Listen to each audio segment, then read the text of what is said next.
In the beginning, God created the heavens and the earth. In the 3 previous videos, I showed that God, as creator, provides us with identity, purpose, and meaning, and I also demonstrated how Jesus is the only way to God. The fact that God created everything, but is outside of creation, allowed him to bestow his image on us and provide us with a permanent identity. Since Jesus is the creator, he is the only one who can recreate us, and is the only one who can bring us back into relationship with God. In this video, I'm going to use an illustration that Jesus himself used to extend these concepts a little bit more. Much of the content in this video comes from John Lennox and is taken from his book, 7 Days That Divide the World. Genesis 1 starts with, in the beginning, God created the heavens and the earth. Then it continues, the earth was without form and void, and darkness was over the face of the deep. And the Spirit of God was hovering over the face of the waters. And God said, "Let there be light." And there was light. And God saw that the light was good, and God separated the light from the darkness. God called the light day, and the darkness he called night. Notice that the sequence of days begins with, and God said, "Let there be light." It is this light that I'm going to focus on in this video. A little later in Genesis 1, God tells us what the lights he creates are for. And God said, "Let there be lights in the expanse of the heavens to separate the day from the night. And let them be for signs and for seasons and for days and years. And let them be lights in the expanse of the heavens to give light upon the earth." And it was so. The purpose of the lights in the heavens is to help us find our place in time and space. Jesus chose to put our light source, the thing that shows us where we are, outside of the world. In John's Gospel, we read that Jesus is the one who created. So he is the one who created the lights. But then John adds that Jesus had life in him and that this life is the light of men. In the beginning was the Word, and the Word was with God, and the Word was God. He was in the beginning with God.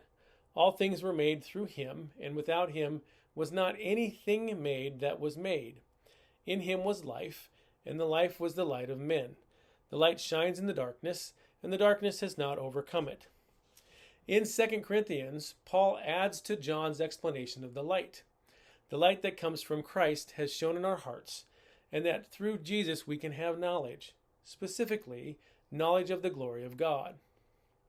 For what we proclaim is not ourselves, but Jesus Christ as Lord, with ourselves as your servants for Jesus' sake. For God, who said, "Let light shine out of the darkness," has shone in our hearts to give the light of the knowledge of the glory of God in the face of Jesus Christ. So, God speaks light into existence. Light shines on the earth to show us our physical place in the universe. But there's another light that shines for us, which is the life of Jesus.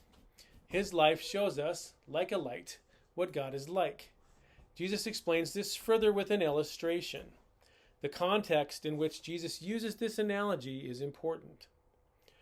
Jesus' illustration is recorded in John 11 and John 12. This is right before Jesus raises Lazarus from the dead.